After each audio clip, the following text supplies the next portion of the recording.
এই কথাগুলো অনুভূতি দিয়ে বুঝতে হবে। অপরকে কাঁদালে আপনাকে কাঁদতে হবে, লিখে নিন, অনেক বেশি কাঁদতে হবে। অন্যের চোখের জলের যদি কারণ হন, আপনাকে বহু জন্ম কাঁদতে হবে। এই হিসাবটা করবার জন্য সাধু, শাস্ত্র, এই ভাগবত, অন্য কিছু নাই। আমাদের সংস্কার করার জন্য পৃথিবীতে মৃত্যু চিন্তা মানুষ বাদে ইতর প্রাণীদের আছে? ইতর প্রাণীরা মরবো এই চিন্তা করে? কোনোদিন করে না। ওদের মৃত্যু চিন্তা নেই। মানুষকে দিয়েছে কেন? মরতে তোমাকে হবেই। অন্তত মৃত্যু চিন্তাকে সামনে রেখে নিজেকে সংশোধন করো। আমাদের সম্মুখে তিনটি জিনিস প্রত্যেকের জীবনে আসে, আছে, থাকবে।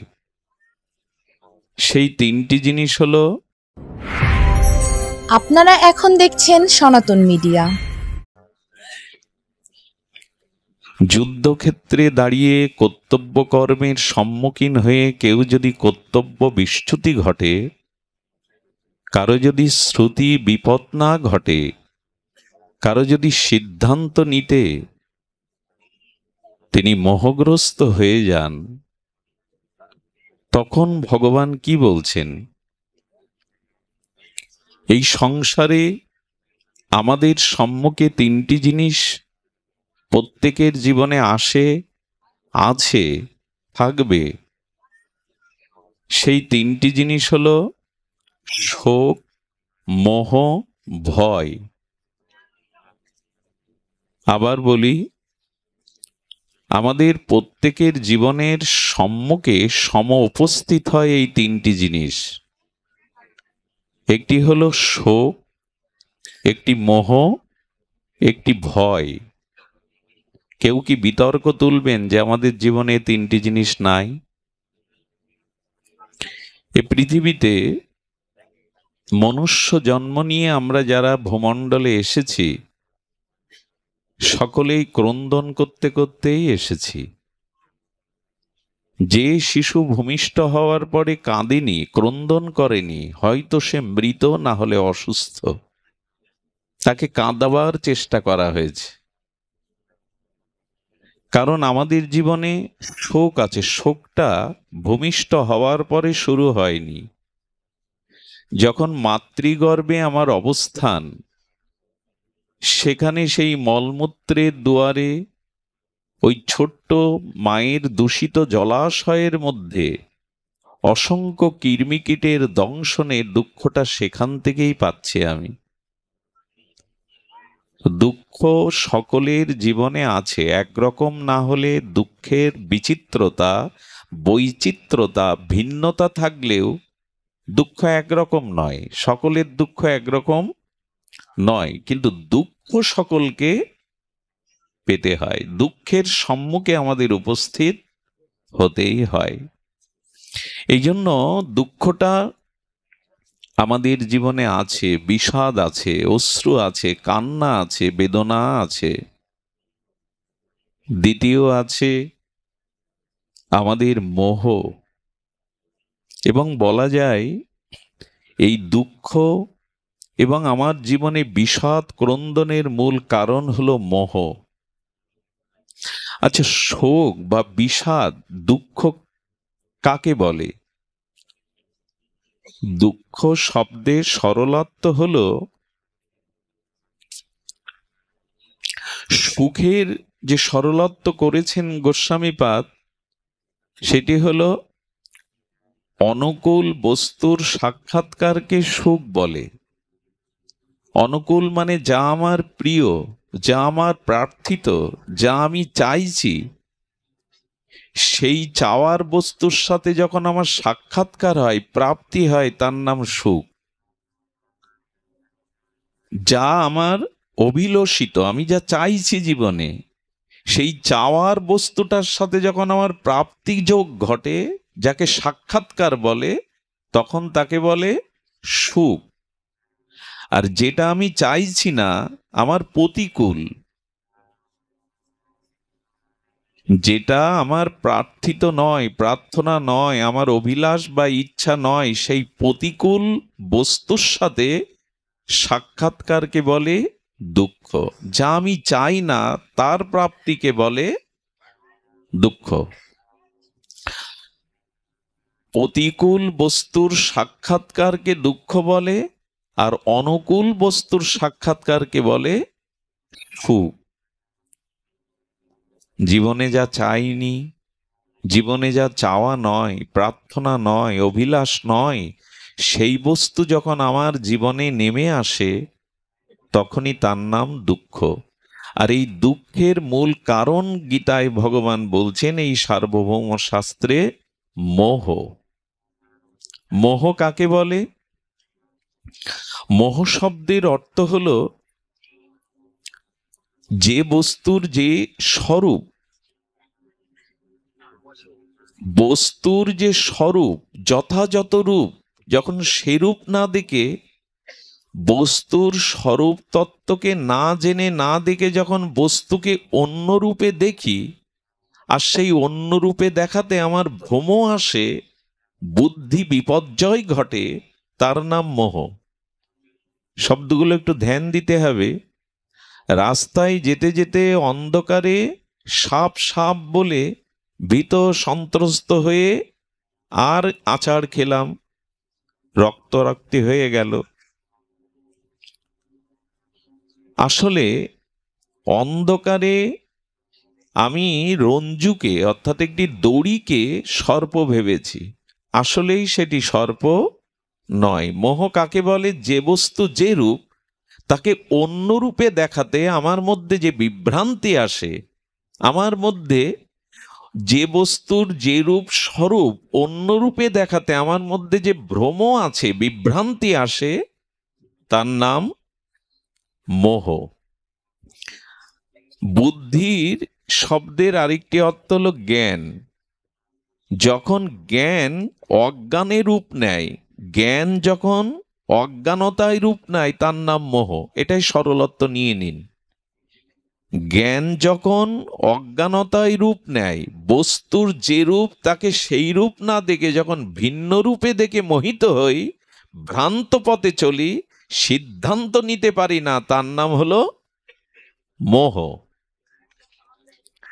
এখন অর্জুনের মোহ হলো যুদ্ধক্ষেত্রে দাঁড়িয়ে অর্জুন বিষাদগ্রস্ত হয়ে গান্ডীব ত্যাগ করে বলছেন, ধৃতরাষ্ট্রের পুত্ররা যদি আমাকে মেরেও ফেলে, বধ করে, তাও আমার জন্য সুখের, কিন্তু আমি ওদের বিরুদ্ধে অস্ত্র ধরতে অর্জুনের মতো ক্ষত্রিয় বীরের একথা মানায়, ওরা আমাকে মারুক তাতে আমার সুখ। এটা মোহগ্রস্ত হয়ে গেছে অর্জুন, কিং কর্তব্য বিমূঢ় হয়ে গেছে, বুঝতে পারছে না আমার কর্তব্য কোনটি, আমার করণীয় কোনটি। তো এই জন্য আমাদের জীবনের সামনেও এই একই অবস্থা। আমাদের কর্তব্য কোনটা এটা আমরা নির্ণয় করতে, কোন পথটা আমার জন্য শ্রেয়, কোনটি আমার জন্য কল্যাণ, কোনটি আমার কর্তব্য, এটা আমরা নির্ণয় করতে পারছি না, মানে আমরা মোহগ্রস্ত। আপনারা না হলেও আমার মতো যারা, তারা সংসারে মোহগ্রস্ত। ঠিক যথাযথ কর্তব্যকে আমরা নির্ণয় করতে পারছি না, যেমন অর্জুন পাচ্ছে না।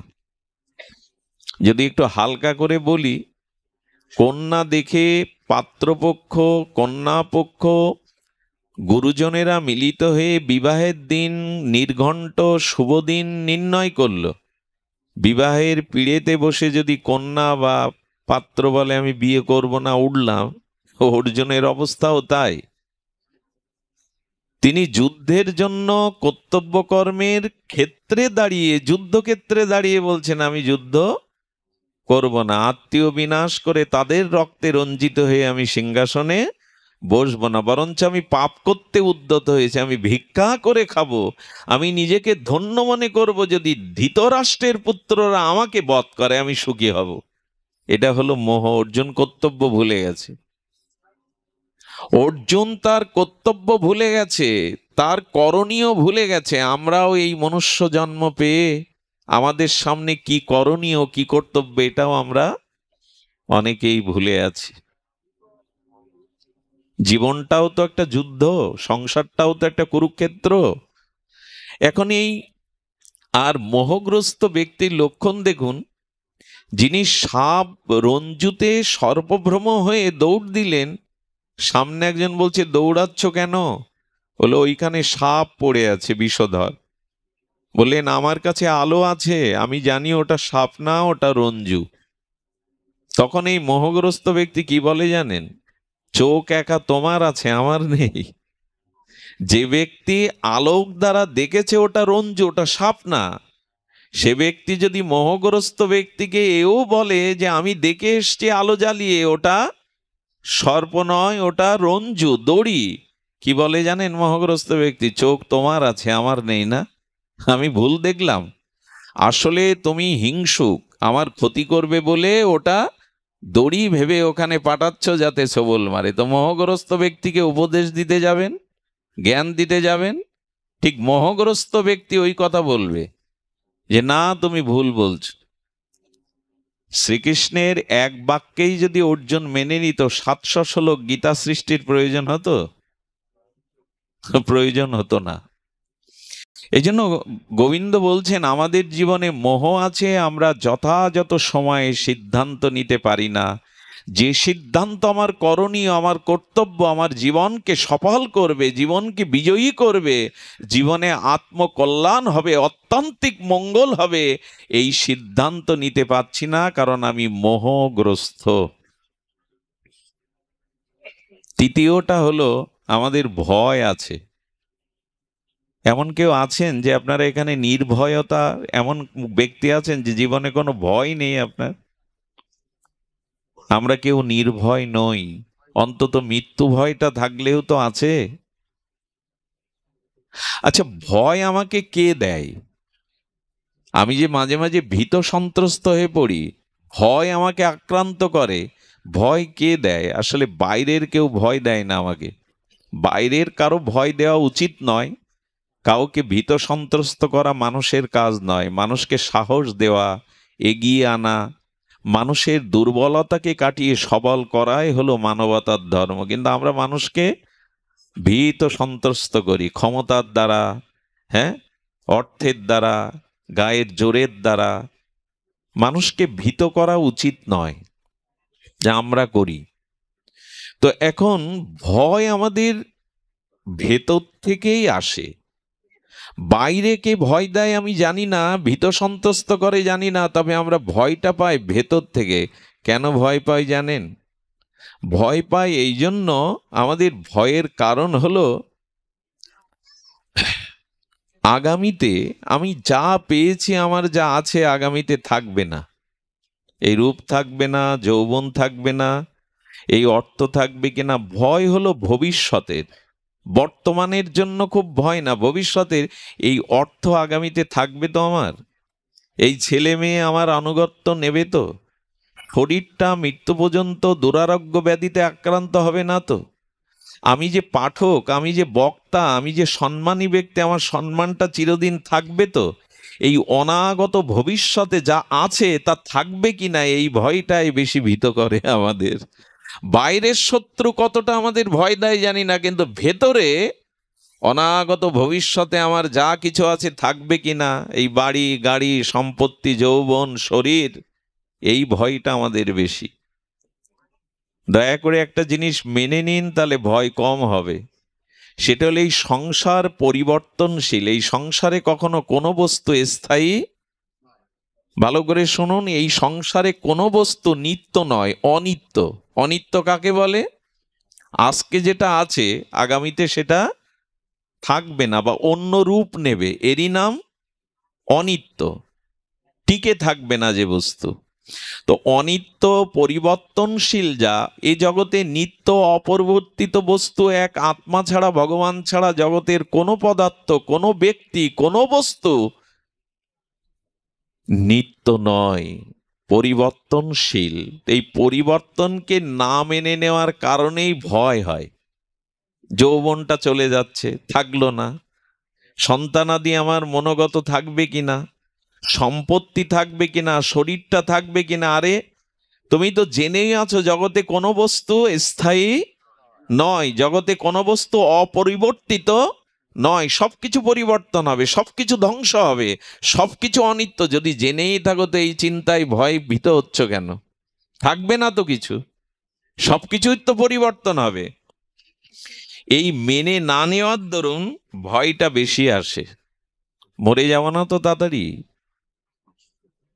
এই যে ভয়, এই তিনটি তত্ত্ব আমাদের প্রত্যেকের জীবনে আছে। কি কি যদি আর একবার বলি, আপনার একটু ধ্যান দিন। সেটি হলো শোক আছে, মোহ আছে, ভয় আছে। আছে কি না, স্বীকার করি কিনা আমরা? এবং এই তিনটি বস্তুর সাথেই আমাদের বসবাস, নিত্য নিরন্তর এর সম্মুখীন আমরা হই কি না?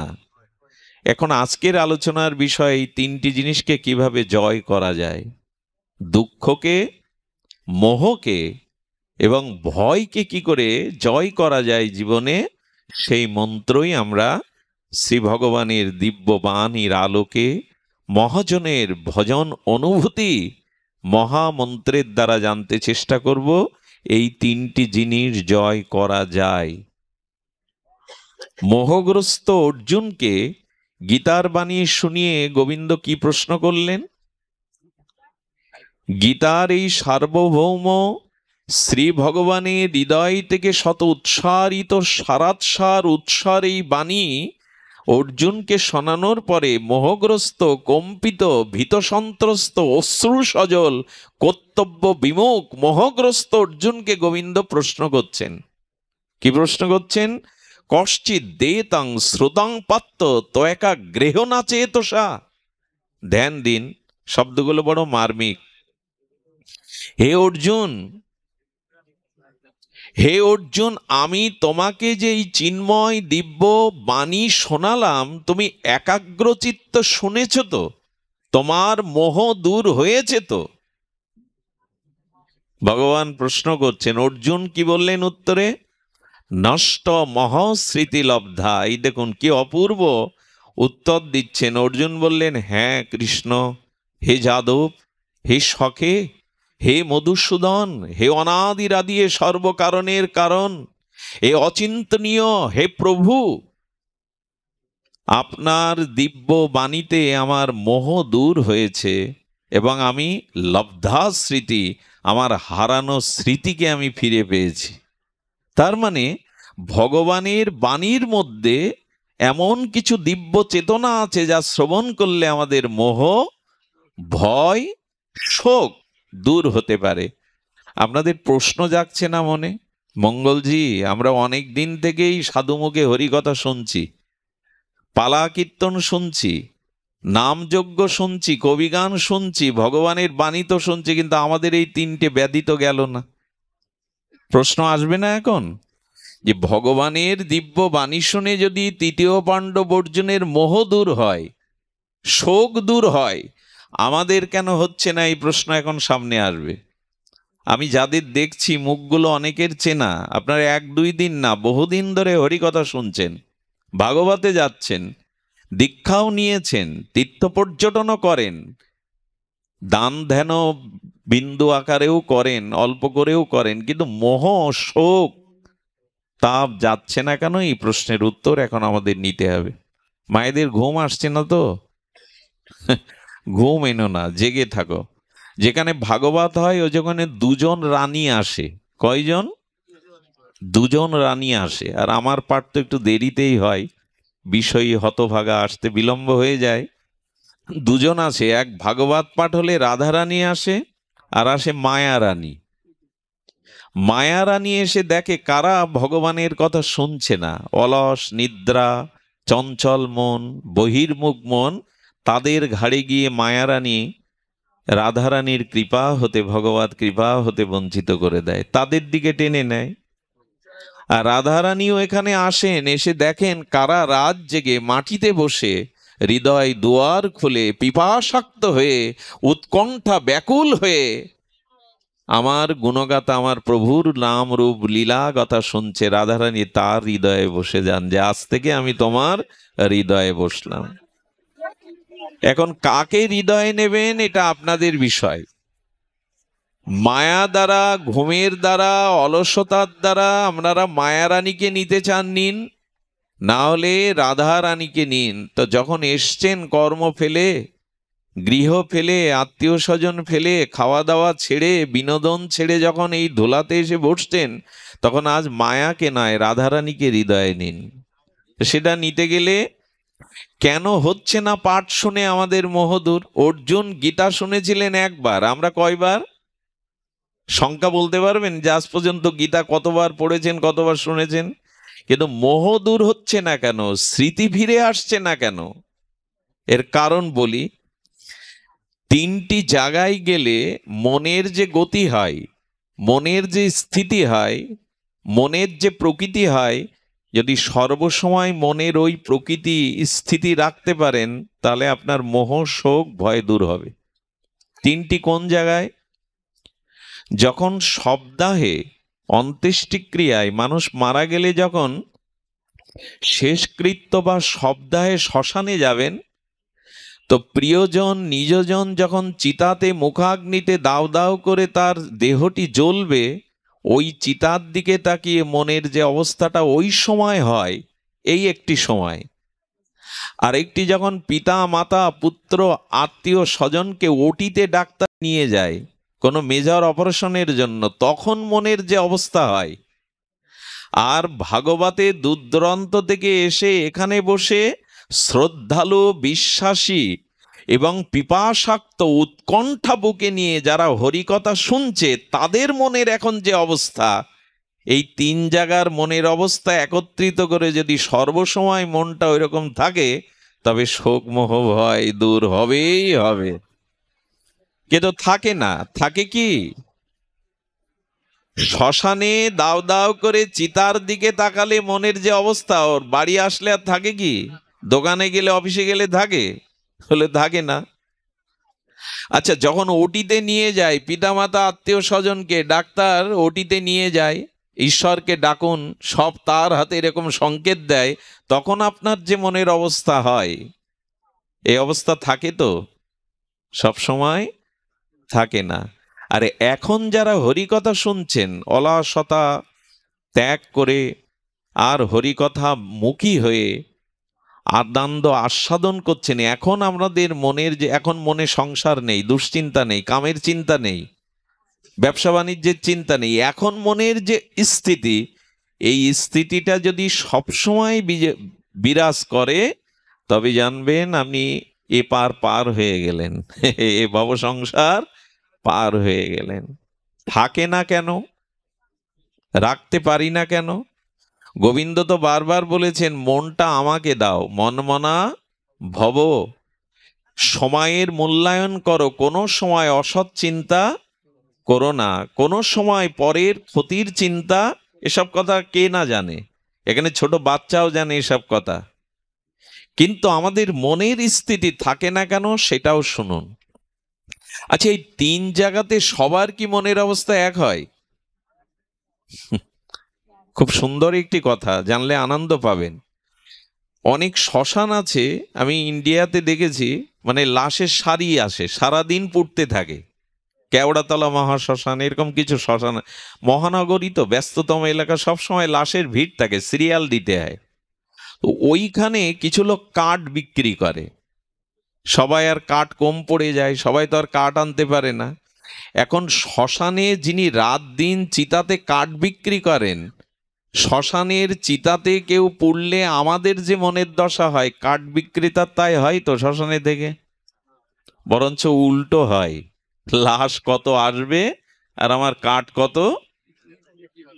তাহলে শ্মশানের চিতা দেখে একজনের মনের স্থিতি হচ্ছে, কিন্তু আর একজনের হচ্ছে না।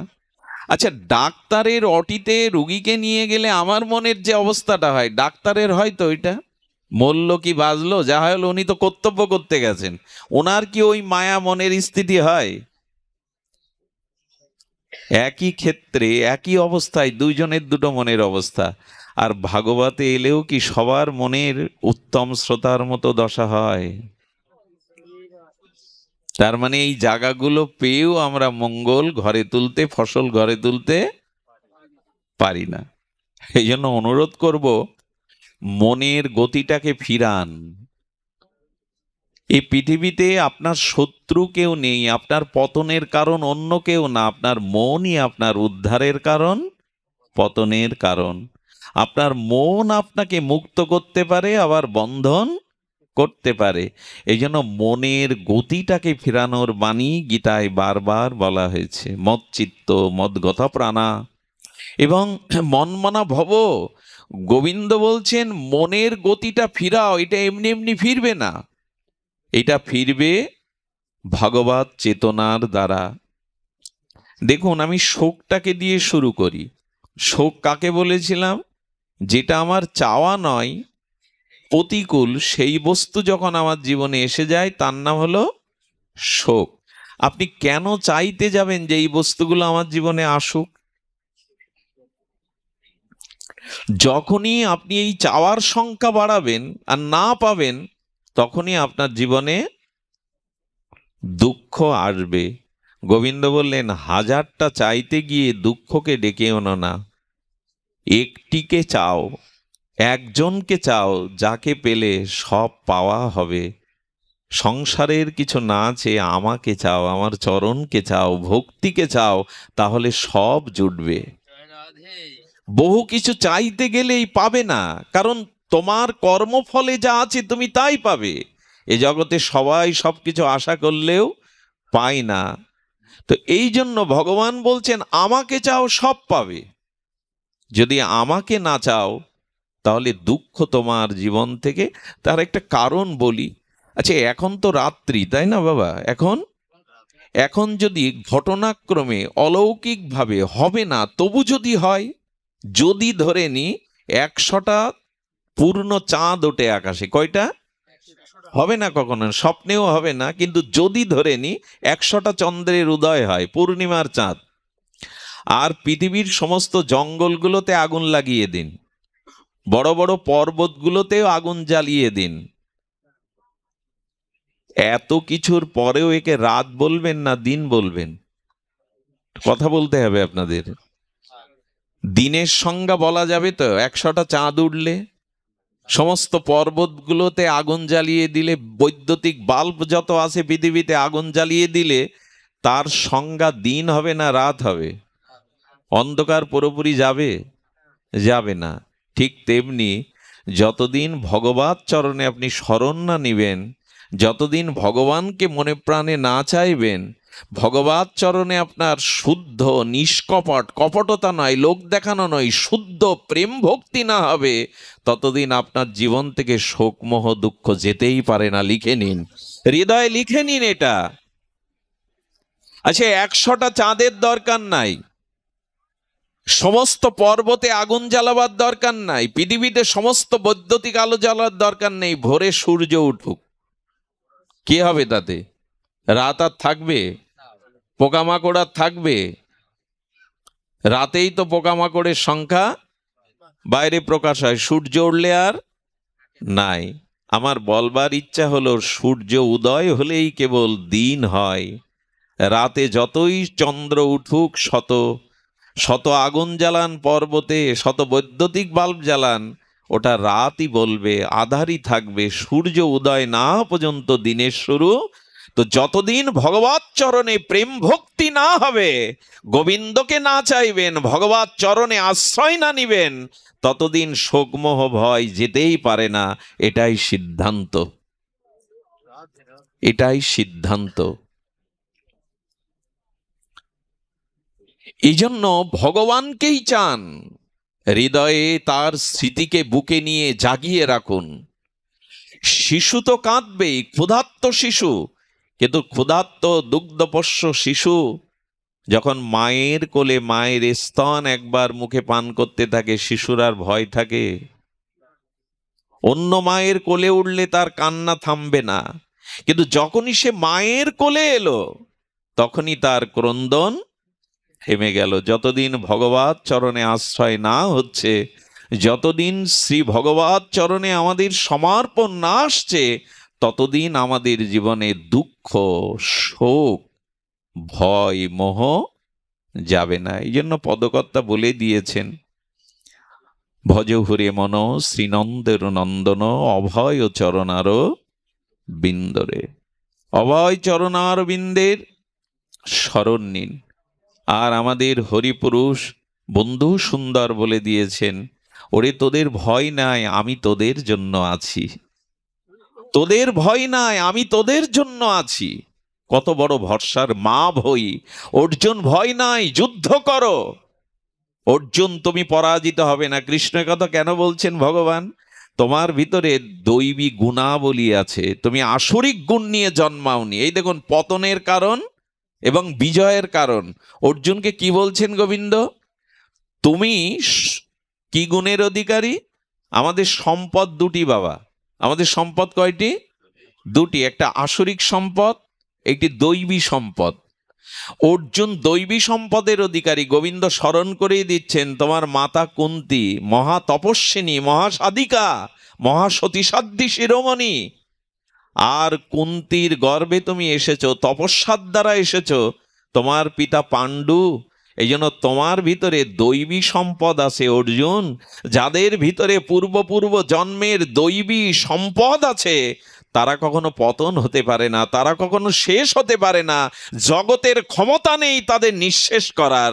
কিন্তু যাদের মধ্যে আসরিক সম্পদ আছে, দুর্যোধনের মতো, কর্ণের মতো, তাদের পতন ঠেকানো কারোর পক্ষে সম্ভব নয়। আপনার আমার মধ্যে কি সম্পদ? নিজেকে প্রশ্ন করতে হবে। আমার জন্ম, আমার কর্ম, আমার চিন্তা, আমার সঙ্গ, আমার যা কিছু ব্যবহার, সেগুলি সদ্গুণাবলীর মধ্যে পড়ে কিনা? আমি দৈবী সম্পদের অধিকারী কিনা? আমার ভিতরে দয়া, দান, ক্ষমা এই গুণগুলি আছে কিনা? আমার ভিতরে ঔদার্য আছে কিনা, করুণা আছে কিনা, দয়া আছে কিনা, ক্ষমা আছে কিনা, পরদুঃখে আমার হৃদয় কাঁদে কিনা? আপনি আমি কি এই দৈবী সম্পদের অধিকারী? গোবিন্দ বললেন, যদি দৈবী সম্পদের অধিকারী হও, তোমার পতন নেই অর্জুন, তুমি ভেবো না। কত বড় ভরসার কথা! ভয় কখন আসে? অন্যায়কারী বেশি ভয় পায়, অপরাধ করলেই সে বেশি ভয় পায়। আমাদের জীবনে দৈবী সম্পদ কম, আসরিক সম্পদ বেশি। এই জন্য ভয় আমাদের ছাড়ে না।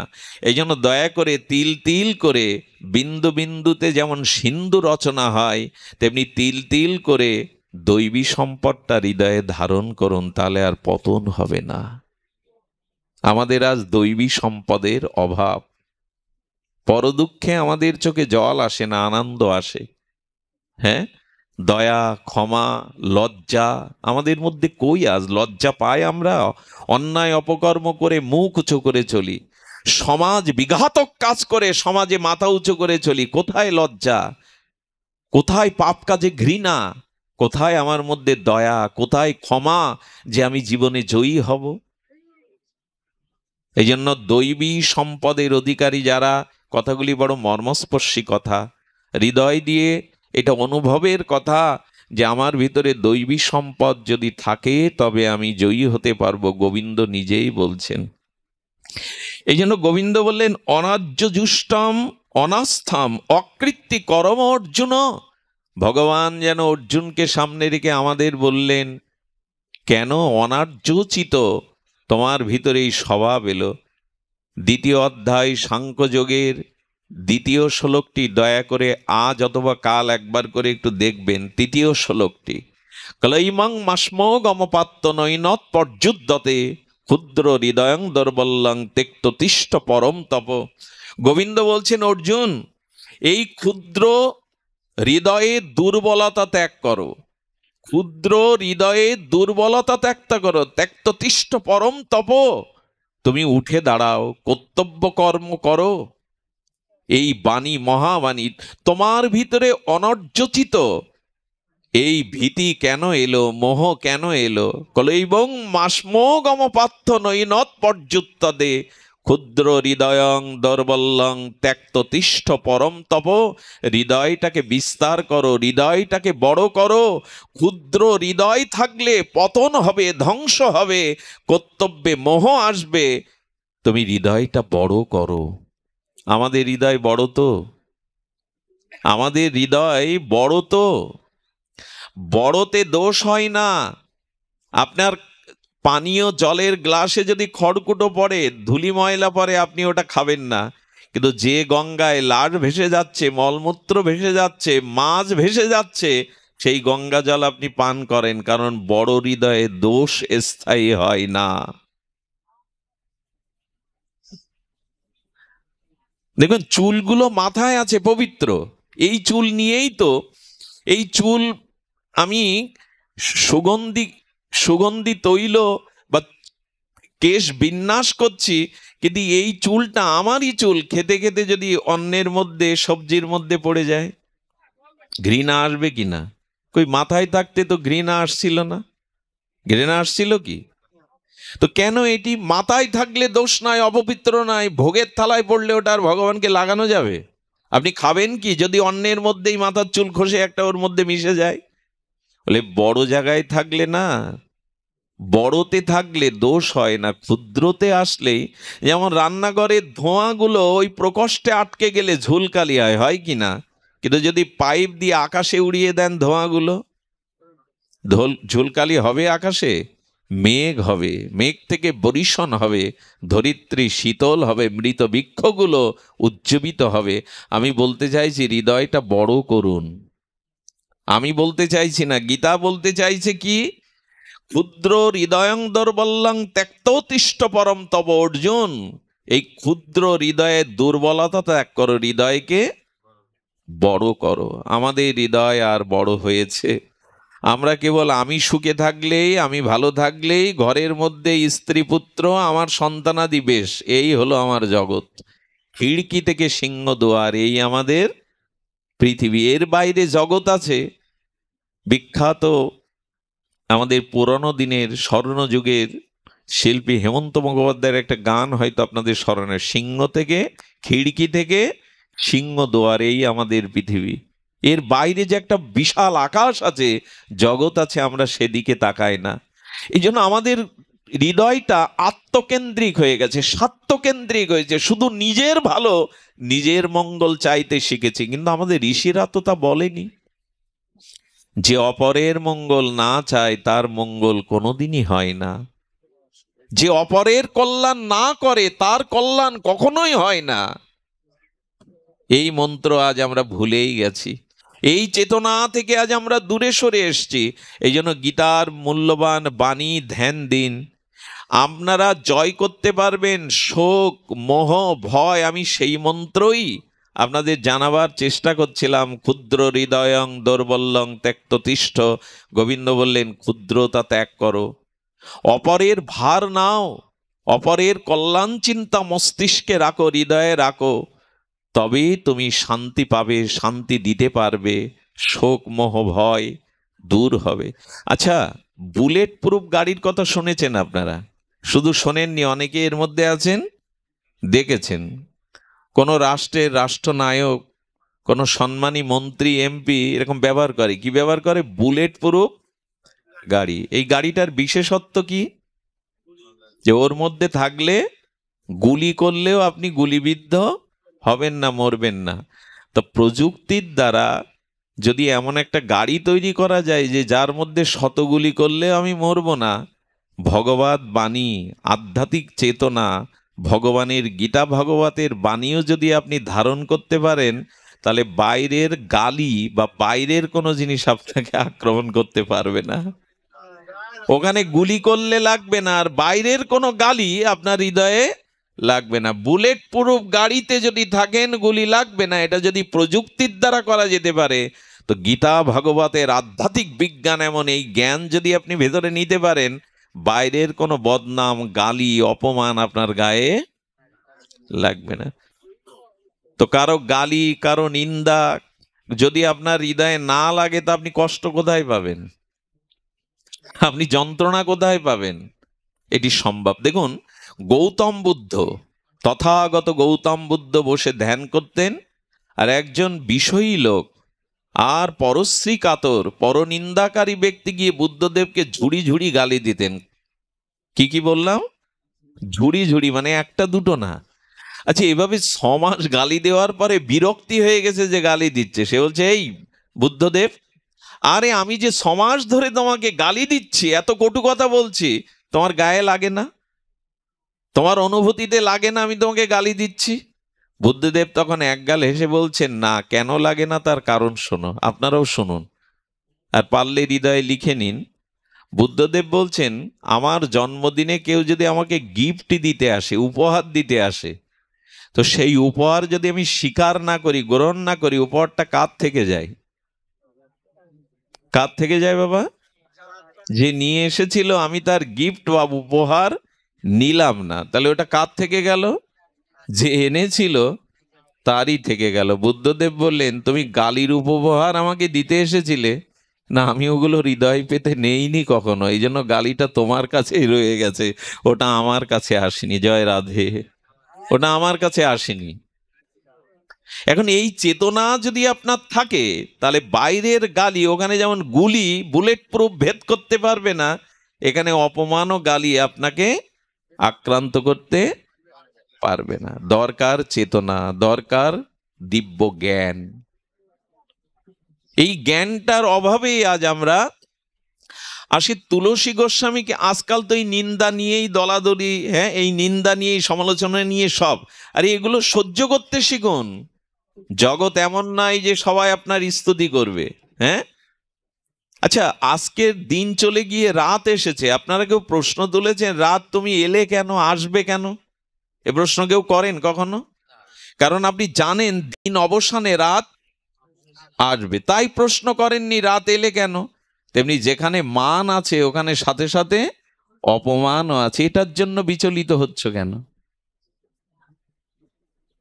এটার জন্য কেন বিচলিত হচ্ছ? আর সৎ পথে থাকো, ন্যায় নিষ্ঠা নিয়ে থাকো, সত্য আদর্শ নিয়ে থাকো, ওগুলো তোমাকে আক্রান্ত করতে পারবে না। তো এই মন্ত্রগুলো নেই তো আমরা, ভালো থাকার যে মন্ত্র, শোক দূর করার মন্ত্র, এগুলো নেই তো। বলে আর নিয়েছি। আমাদের দুর্দশা কেমন জানেন? আচার্য জগদীশচন্দ্র ঘোষের পূর্বে শ্রী শ্রী গীতা, এই টিকা করেছিলেন উনি, গীতা পুরনো দিনে, সেই 71-এরও আগে, শ্রী শ্রী গীতা, শ্রী গীতা। ওখানে লিখছেন, কোন সনাতনী যখন মুখে অন্ন দেয় তখন তাকে একটা মন্ত্র বলতে হয়।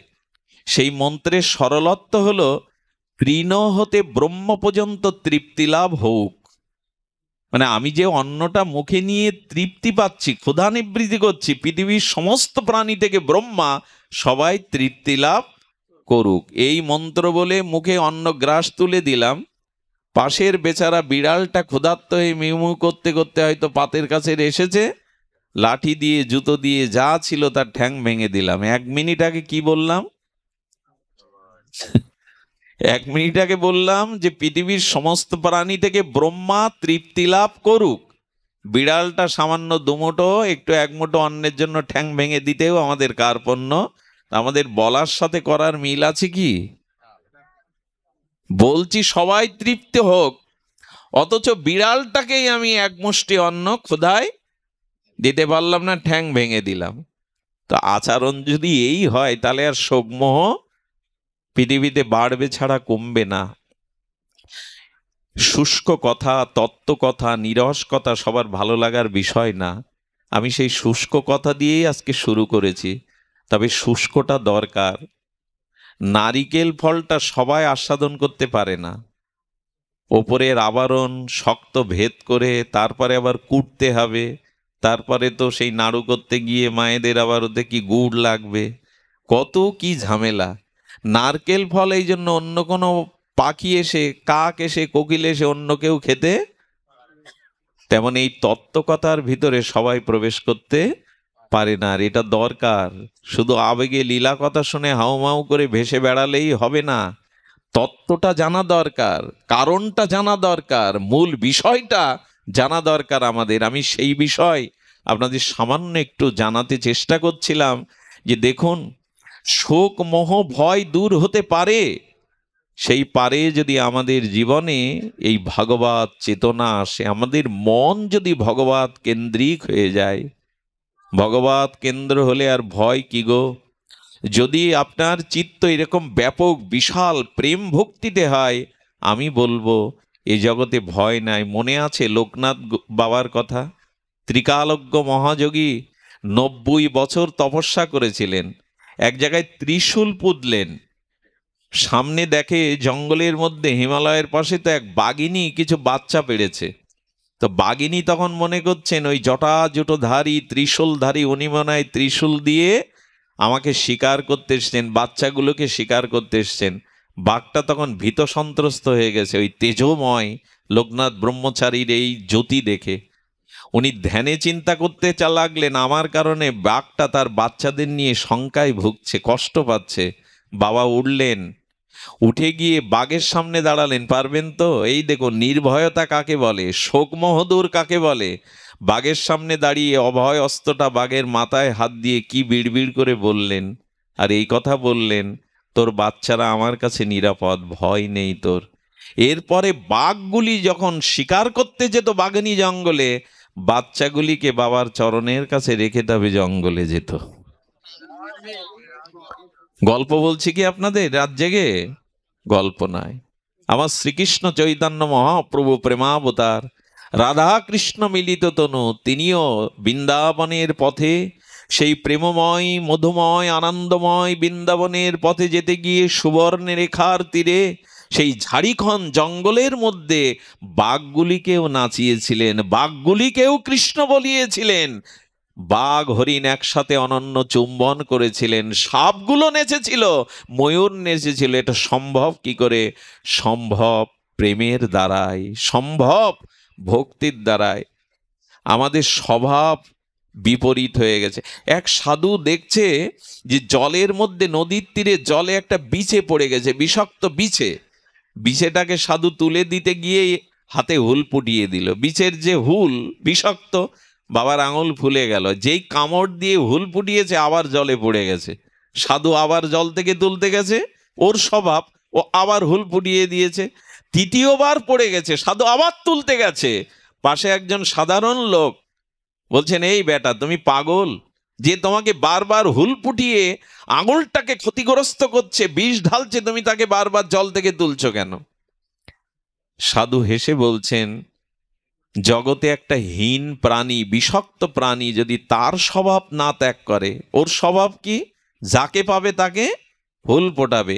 ও যদি সামান্য একটা বিষাক্ত কীট হয়ে ওর স্বভাব ত্যাগ না করে, আমি সাধু হয়ে কেন আমার স্বভাব ত্যাগ করব? সাধুর স্বভাব তো অন্য প্রাণীর মঙ্গল করা, অন্য প্রাণীর কল্যাণ করা।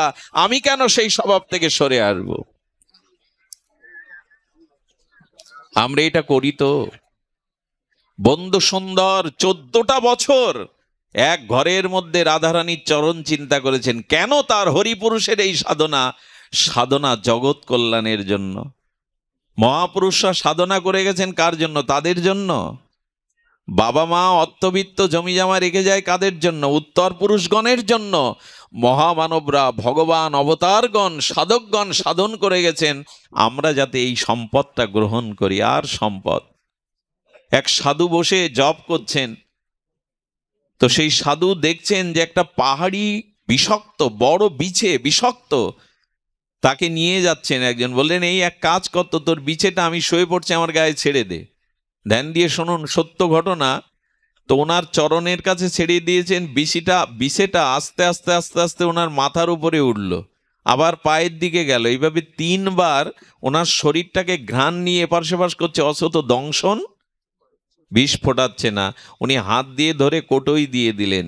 অবাক বিস্ময়ে তাকিয়ে বলছেন, বিষে আপনার শরীরে ঘুরে বেড়ালো, অথচ সে আপনাকে দংশন করলো না, কারণটা একবার বলবেন? বলে, এটা জাদু না, এটা কোনো মন্ত্র না। আমি দীর্ঘদিন ধরে ভগবানের উপাসনা সাধনা করে অন্য জীবের প্রতি আমি হিংসা ভাব রাখিনি। আমার যদি কোনো প্রাণীর প্রতি হিংসা ভাব না থাকে, অন্য প্রাণী কর্তৃক আমার উপরেও হিংসা হতে পারে না। এই কথাগুলো অনুভূতি দিয়ে বুঝতে হবে। অপরকে কাঁদালে আপনাকে কাঁদতে হবে লিখে নিন, অনেক বেশি কাঁদতে হবে। অন্যের চোখের জলের যদি কারণ হন, আপনাকে বহু জন্ম কাঁদতে হবে। এই হিসাবটা করবার জন্য সাধু, শাস্ত্র, এই ভাগবত, অন্য কিছু নাই। আমাদের সংস্কার করার জন্য। পৃথিবীতে মৃত্যু চিন্তা মানুষ বাদে ইতর প্রাণীদের আছে? ইতর প্রাণীরা মরব এই চিন্তা করে? কোনোদিন করে না। ওদের মৃত্যু চিন্তা নেই। মানুষকে দিয়েছে কেন? মরতে তোমাকে হবেই। অন্তত মৃত্যু চিন্তাকে সামনে রেখে নিজেকে সংশোধন করো। আচ্ছা, পশু পাখিদের জন্য ভাগবত হয় কখনো? জন্তু জানোয়ারদের জন্য ধর্ম, কর্ম, শাস্ত্রের উপদেশ জন্তু জানোয়ারের জন্য হয়? মানুষের দিল্লিতে একবার, যেখানে রাষ্ট্রপতি ভবন, ওই রোডে একবার একজন মানুষ মূত্র ত্যাগ করেছিল। আর তাকে জরিমানা দিয়ে জেলে পোরা হচ্ছে। ও তখন বলছেন, আচ্ছা মানুষ শ্রেষ্ঠ না ঘোড়া শ্রেষ্ঠ? ওনাকে যে ম্যাজিস্ট্রেট সাজা দিচ্ছে তাকে প্রশ্ন করছে এই লোক, মানুষ শ্রেষ্ঠ না ঘোড়া শ্রেষ্ঠ? বলে মানুষ শ্রেষ্ঠ। বলে ঘোড়া তো এই রাজপথে প্রায় প্রস্রাব করে দেয়, তার কোনো সাজা নেই, জেল জরিমানা নেই, আমি মানুষ, আমার জন্য কেন? এর উত্তর কি? এর উত্তর, মানুষ ব্যতীত অন্যের জন্য নিয়ম কানুন শাস্ত্র নয়। একমাত্র মানুষ কেন? তোমাকে মানতে হবে, তাই তুমি মানুষ। যদি না মানো, আকারে মানুষ হলেও তুমি মানুষ নও। যদি তুমি মান্যতা না দাও, তোমার ভিতরে যদি মান্যতা না থাকে, না মানো তুমি গুরুজনকে, শ্রেষ্ঠজনকে, আদর্শকে, সত্যকে, ত্যাগকে যদি না মানো, তুমি আকারে মানুষ হলেও আজও মানুষ হতে পারোনি। মানব কাকে বলে? মানে তাই মানব। মানি কি আমরা আজ? ভাগবত অন্য কিছু নাই। ভাগবত আমাদের মানুষ হতে শেখায়। ভাগবত আমাদের মনুষ্যত্বকে জাগরণ করতে শেখায়। যদি মানুষ হতে পারেন, আরে ভয় কি গো? 18 বছরের যুবক কিশোরত্ব ছাড়িয়ে কেবল যৌবনে পদার্পণ করেছে। আজ পর্যন্ত শুনেছেন ফাঁসির মঞ্চে কালো কাপড় মাথায় না দিয়ে, জল্লাদকে না ডেকে নিজেই সেই হাসি মুখে ফাঁসির দড়িটা গলায় পরিয়ে দিয়েছিলেন গান গাইতে গাইতে। ইনি ভারতবর্ষের বিপ্লবীদের অন্যতম প্রথম শহীদ ক্ষুদিরাম।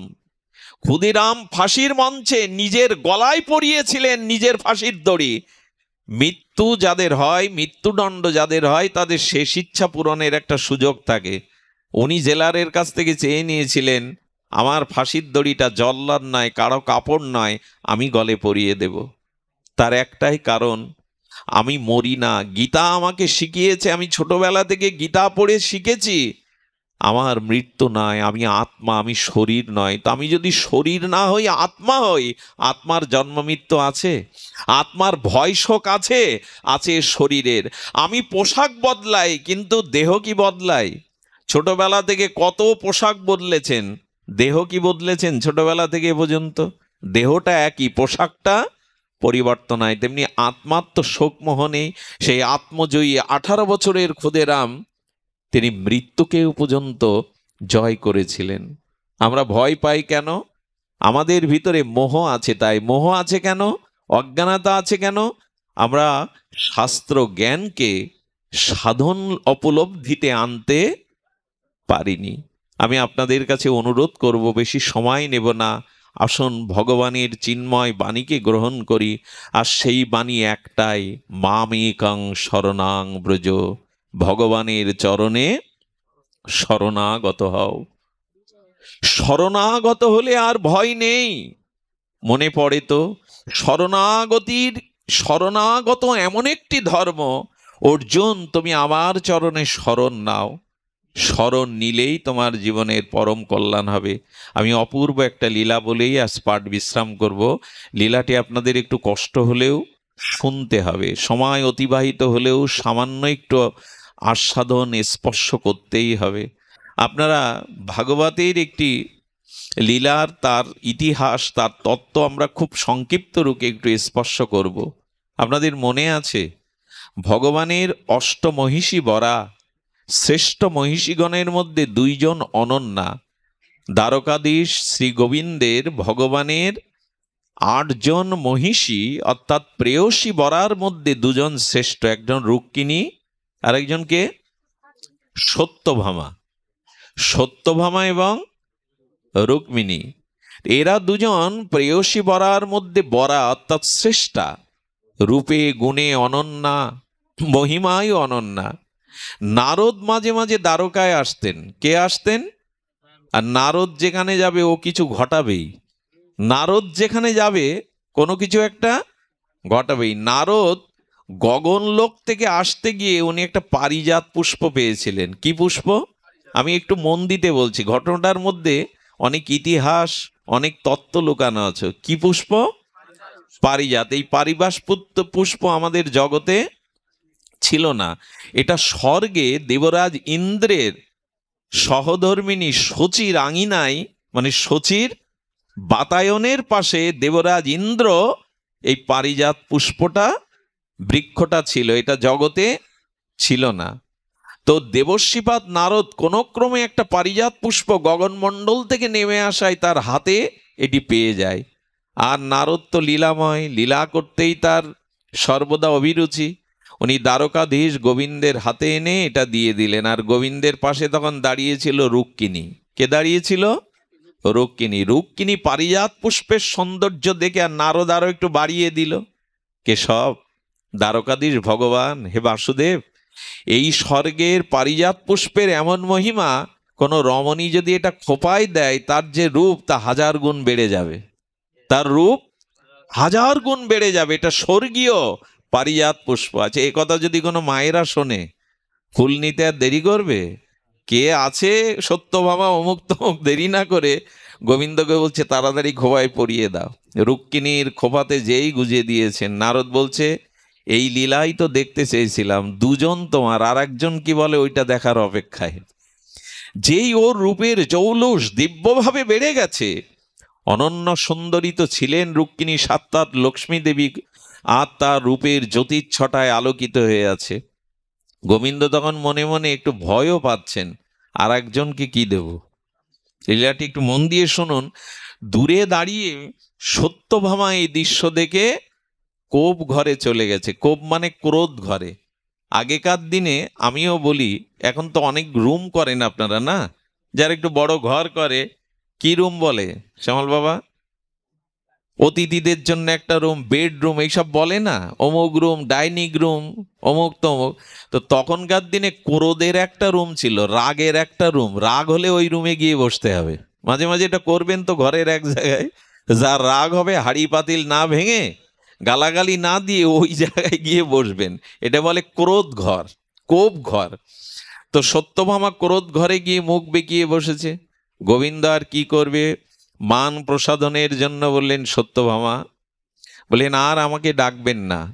হ্যাঁ, ফুল আপনি রুক্মিণীর খোপাতেই গুজে দিলেন, আর একজন যে কেউ আছে আপনার প্রেয়সী, এ চিন্তা তো আপনার নাই। এই হলো যন্ত্রণা, এই হলো যন্ত্রণা। গোবিন্দ তখন বলছেন, আচ্ছা এর জন্য এত ভেঙে পড়ছো কেন? রাগ ভাঙানোর জন্য বলে নারদকে আমি পাঠাচ্ছি, ওই ফুল আমি আবার একটি এনে তোমার খোপায়। মিটে গেল। সহজে কি মেটে? কিছু মনে করবেন না, আমি মায়েদের কাছে ক্ষমা চাইছি। কোনো মহিলার সামনে আর এক মহিলার প্রশংসা করতে যাবেন না কেউ, খুব বিপদ থেকে আনবেন। মায়েরা এটা মেনে নিতে পারে না। একজন মায়েদের সামনে আর একজন মায়ের যদি প্রশংসা করে বসেন, সে মেনে নিতে পারবে না। বলছেন হ্যাঁ, ফুল আর একটা দিলেও কি হবে, প্রথম পেলে তো ওই মান যা যাওয়ার তা তো আমার গেছেই, আর একটা পেলেও কি হবে, মান যা যাওয়ার তা তো গেছে। গোবিন্দও বুদ্ধিমান, স্বয়ং ভগবান। বলে এক কাজ করো, তুমি দাবি করো তো কি করে তোমার মান প্রসাদন করতে পারি।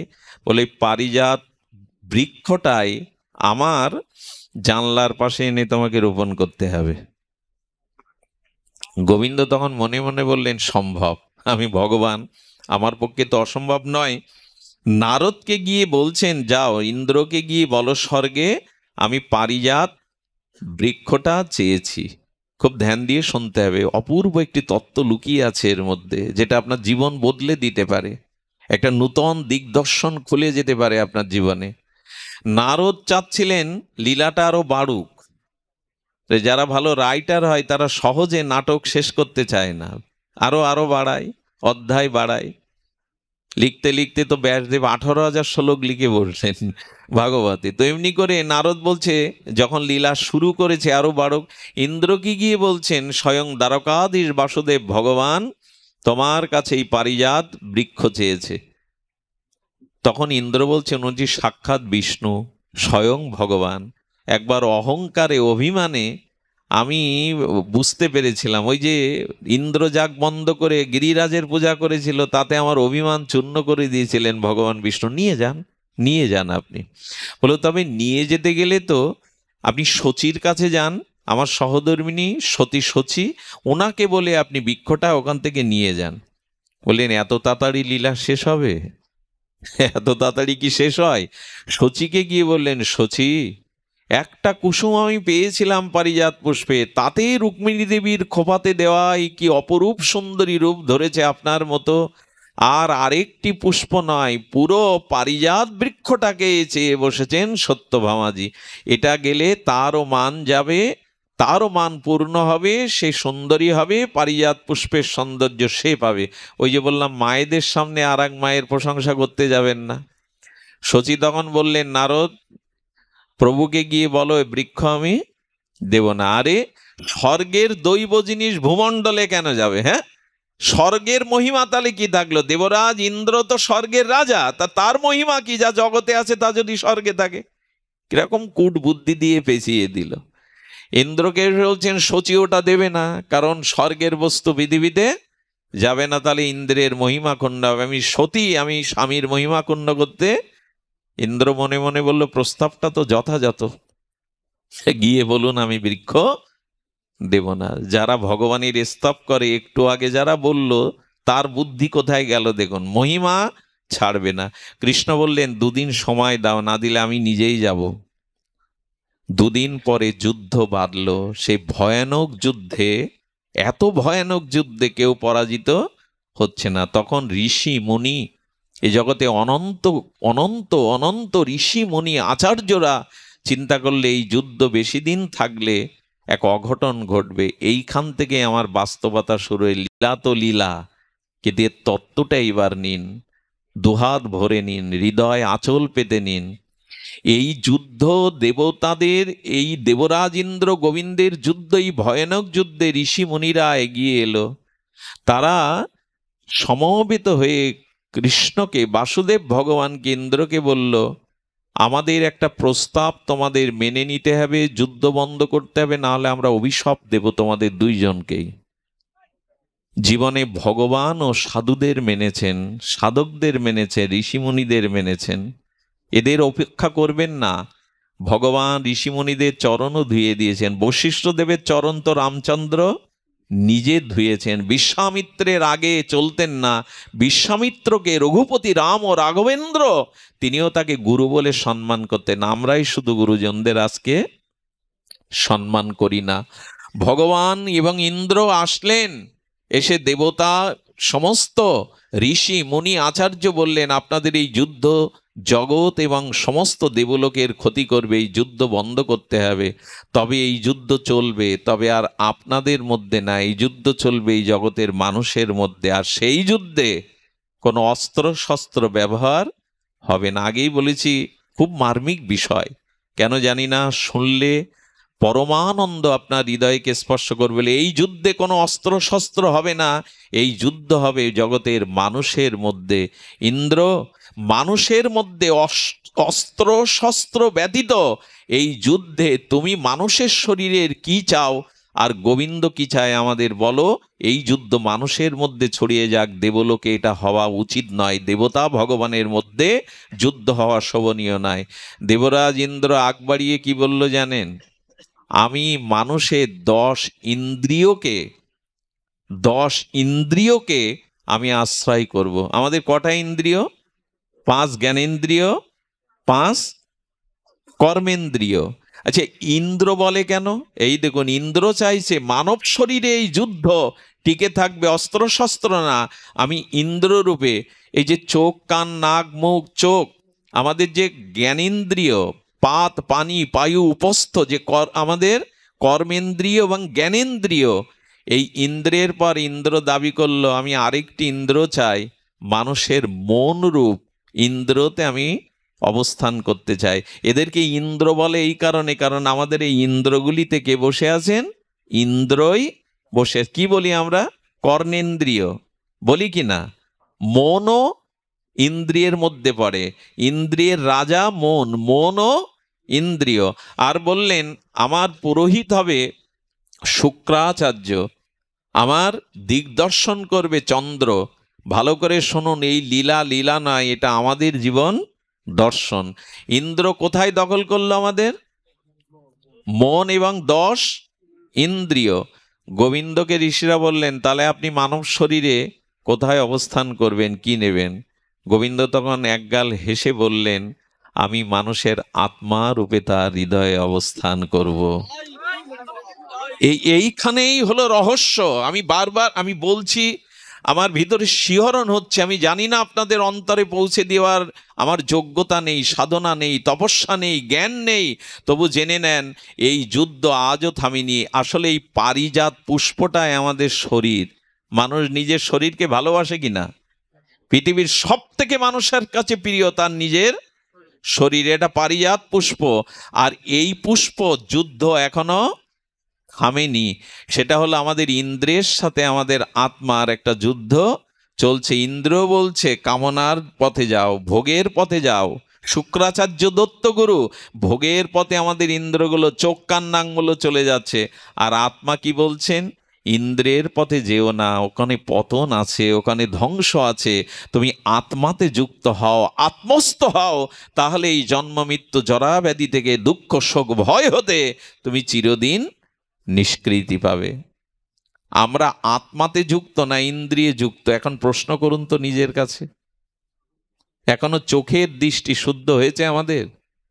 আমাদের কান কি পরনিন্দা, অন্যের নিন্দা শোনার জন্য আজও জ্বালা ধরে, কষ্ট হয়? আমাদের ইন্দ্রগুলো বহির্মুখ, ভোগের দিকে ছুটেছে, কারণ ইন্দ্র চাইছে পারিজাত পুষ্প গোবিন্দকে দেবে না, আর গোবিন্দ চাইছে পারিজাত পুষ্প আমার হোক। অর্থাৎ তুমি আত্মার সাথে যুক্ত হও, ভগবানের সাথে যুক্ত হও, এই ইন্দ্র থাকবে না। তবে ইন্দ্রকেও গোবিন্দ বলেছিলেন তোমার ওই ইন্দ্রিয় মরবে না। আমরা মারা গেলে আমাদের দেহ পঞ্চত্ব মিশে যায়, আবার ওই পঞ্চত্ব নিয়ে পুনরায় দেহ পায়, আবার ইন্দ্রিয় পায়, আবার যুদ্ধ শুরু হয়, এর শেষ নেই। তাই গোবিন্দ বললেন আত্মারূপে আমি তোমার মধ্যে আছি, অবলম্বন যদি করতে হয়, আশ্রয় যদি করতে হয়, আমাকে আশ্রয় করো। আমরা প্রত্যেকেই ইন্দ্রিয়ের দাস, কামনার দাস, মায়ার দাস। এই জন্য আমাদের জীবনের এই পরিণতি। এর থেকে উদ্ধারের একমাত্র উপায় মহৎ কৃপা, সাধু কৃপা। আর এটি করতে গেলে আমি এটি দিয়েই পুষ্পাঞ্জলি, আমি বাণীর অঞ্জলি দিচ্ছি। আমাদের গীতা আমার সম্মুখে আজ, এই জন্য গীতার একটি বাণী দিয়েই পুষ্পাঞ্জলি দেই। যৎ করোষি যদ নাসি যজ্জুহোষি দদাসি যৎ, যৎ তপস্যোষি কন্তেও তৎকুরুষ মদার্পণাম। হে অর্জুন, তুমি যা খাও, যা আহার করো, যা যজ্ঞ করো, যা কিছু করো, আমাকে অর্পণ করে করো। আসুন না এটা আজকে নিয়ে যাই। তুমি যা কিছু করো, আহার করো, যজ্ঞ করো, হোম করো, যা কিছু করো, আমাকে অর্পণ করো। আমাকে অর্পণ করলে তুমি আর কর্মের ভাগী, ইন্দ্রিয়ের ভাগী হবে না, আমাকে পাবে। একবার ঠাকুর নরোত্তম ঠাকুরকে ডেকেছেন। কাকে ডেকেছেন? ঠাকুর নরোত্তমকে ডেকেছেন। আমাদের এই খেতুরের, রাজশাহীর খেতুরের সেই প্রেম অবতার, আমাদের নিত্যানন্দ আবেশমূর্তি প্রেম ভক্তির মহারাজ ছিল নরোত্তমকে এক ধনী ডেকেছে। সেই সময় 20,000 স্বর্ণমুদ্রা দিয়ে মন্দির তৈরি করেছে, আর সেখানে বিগ্রহ বসিয়েছে ভগবানকে সাড়ম্বর করে, লাইট প্যান্ডেল করে, উচ্ছ্বাসে যখন কীর্তন করতে ডেকেছে ঠাকুর নরোত্তমকে, মৃদঙ্গ খোল করতাল সাধু সঙ্গে এই প্রেমিক, এই মহা প্রেম ভক্তির মহারাজ, তিনি মন্দিরে গিয়ে কীর্তন করতে পারছেন না। মন্দিরের ঢোকার সাথে সাথে ওনার কীর্তন বন্ধ হয়ে যাচ্ছে, খোল করতাল আর বাজাতে পারছেন না। অনেকক্ষণ চেষ্টার পরে রাস্তায় ধুলাতে এসে কীর্তন শুরু করলেন। আচ্ছা, এটা জমিদারের অপমান কিনা? আহ্বান করা হয়েছে, কিন্তু ঠাকুর নরোত্তম মন্দিরে কীর্তন করছেন না। বাইরে এসে গড়াগড়ি সেই প্রেম, সেই অশ্রু, সেই দিব্য উন্মাদ ভাব মহাপ্রভুর, কীর্তনে গড়াগড়ি যাচ্ছেন, প্রেম বন্যা বয়ে যাচ্ছে। জমিদার ধনী এসে বললেন 20,000 স্বর্ণমুদ্রা দিয়ে যে মন্দির করা, যেখানে এত সুন্দর বিগ্রহ তৈরি করা, সেখানে কীর্তন না করে রাস্তায় কীর্তন করে আমাকে কেন অপমান করছেন? আমার মন্দির ভালো না, আমার বিগ্রহ ভালো না? ঠাকুর নরোত্তম তখন হেসে উঠেছেন। আবার বলুন কি বললেন? বলে আমার মন্দির ভালো না, 20,000 স্বর্ণমুদ্রা দিয়ে তৈরি। এই দেখুন, সমর্পণ হয়নি। যা কিছু করো আমাকে অর্পণ করো। উনি কি বলছেন? আমার 20,000 স্বর্ণমুদ্রার মন্দির, আমার দেওয়া বিগ্রহ আপনাদের পছন্দ হয়নি, রাস্তার ধুলায় কীর্তন করতে আপনাদের মন চাইছে। নরোত্তম ঠাকুর বললেন মন্দিরে ঢুকে দেখলাম এখানে ভগবান নাই, সিংহাসনে ভগবান নাই, দেখলাম রাস্তার ধুলিতে ভগবান আছে। তাই তো যেখানে ভগবান ওখানে কীর্তন করতে গেছি। আরে তুমি দেখতে পাচ্ছ না এই মন্দিরে আসনে এখানে আমি বসিয়েছি ভগবানকে, এই মূর্তি এত টাকা দিয়ে বসিয়েছি। বলেন ওই জন্য তো বলছি আপনার সিংহাসনে আপনার অহংকার আমিত্ব বসে আছে, ওখানে ভগবান নাই। আপনার মন্দিরে আমিত্ব বসে আছে, ওখানে ভগবান নাই। দয়া করে কোনো কাজে বলবেন না আমি করেছি, আমার দ্বারাই হচ্ছে, আপনার দ্বারা কিছু হয় না। আত্মা চলে গেলে এ দেহে অন্য কোনো ক্রিয়ার হয় না, কর্ম হয় না। আত্মা আছে তাই আপনার অস্তিত্ব আছে, আপনি কিছু করতে পারছেন। তাই বললেন ওখানে আপনার অভিমান বসানো আছে, ওখানে ভগবান নাই। রাস্তা ধুলিতে আকাশে বাতাসে ভগবান আছে, তাই আমরা সেখানে কীর্তন করছি। এই জন্য গীতার এই বাণী নিয়ে যান, কর্তৃত্ব অভিমান যেন না থাকে, আমিত্ব যেন না থাকে, আমি করেছি, আমার দ্বারা হয়েছে, এইটুকু আপনাদের কাছে নিবেদন করব। ভগবানকে সঁপে দিন, ভগবানকে সমর্পণ করে দিন। যো যাকো শরণ লিয়ে সো রাখো তাকো লাজ, উল্টা জলে মছলি চলে বহি যায় গজরাজ। সেই স্রোতস্বিনী পাহাড়ি পার্বত্য সংকুল নদীতে প্রবল স্রোতধারায়, বন্যার স্রোতধারায় হাতি এপার থেকে ওপারে যেতে পারে না, হাতি ভেসে যায়। কিন্তু ছোট ছোট মাছগুলো একই নদীতে আনন্দে দল বেঁধে গান গাইতে গাইতে সাঁতার কাটতে কাটতে উজানে উল্টের দিকে যায়। হাতি বিস্ময়কর চোখে বললেন আমার মতো বলবান প্রাণী নদীর স্রোত ভেদ করে আমি ওপারে উঠতে পারছি না, আর ছোট ছোট মাছগুলো উজানে সাঁতার কেটে আনন্দে যাচ্ছে কি করে? মাছের ব্যাখ্যা কি? মাছ বলছে হাতি আমার জলেই জন্ম, জলেই আমার স্থিতি। আমি জলকে বলেছিলাম জল তুমি আমার আশ্রয়, তোমায় ছাড়া আমি বাঁচবো না, আমাকে সোনার থালে পদ্মের মধ্যে রাখলেও বাঁচবো না। জল তুমি আমার আশ্রয়, তুমি আমার জীবন। তাই জল বলছে মাছ আমার আশ্রয় নিয়েছে, মাছ আমাতে অবস্থান করছে, তাই মাছকে না ভাসিয়ে আমি মাছকে বুকের মধ্যে টেনে রাখি। কিন্তু হাতি তুমি জলের শরণ নাওনি, তুমি তোমার স্বতন্ত্র শক্তি প্রয়োগ করতে গেছো জলে, তাই জলেরও একটা শক্তি আছে, জলও তোমাকে ভাসিয়ে নিয়ে যাচ্ছে, তুমি তো শরণাগতি নাওনি। তো ভগবত চরণে যদি কেউ শরণ নেয়, শরণাগত ভক্তকে ভগবান চিরদিনই রক্ষা করেন। আমার সব শেষ অঞ্জলি এই, আসুন আমিত্ব ত্যাগ করে, কর্তৃত্ব অভিমান ত্যাগ করে আমরা ভগবানকে বলি তোমার চরণে আমার ইহকাল পরকাল যথা সর্বস্ব আমি সমর্পণ করলাম। এই সমর্পণই হলো গীতার শিক্ষা, এই সমর্পণই হলো শোকমোহ ভয় দূর করবার একমাত্র উপায়। ধন্যবাদ দেই মকসেদপুরবাসীদেরকে, তারা বারবার এই অনুষ্ঠানের জন্য কার্তিক বাবা শ্যামল বাবা যারা আছে বারবার বলেছেন। আমার সৌভাগ্য হয়েছে আজকে সারাদিন থেমে থেমে বৃষ্টিও হয়েছে, ঝড়ও হয়েছে। জানি না ইন্দ্রদেবের কথা বললাম, হয়তো ইন্দ্রদেব কৃপা করেছে, বৃষ্টি নামলে হয়তো আমরা এইভাবে বসতে পারতাম না। আপনাদের সর্বাঙ্গীন মঙ্গল কামনা করে, আপনাদের সকলের ভাগবত জীবন প্রার্থনা করে আজকের মতো হরিকথার এখানেই পূর্ণ বিশ্রাম। জয় শ্রী গুরু প্রেমানন্দে গৌর হরি। জয় রাধে, জয় রাধে।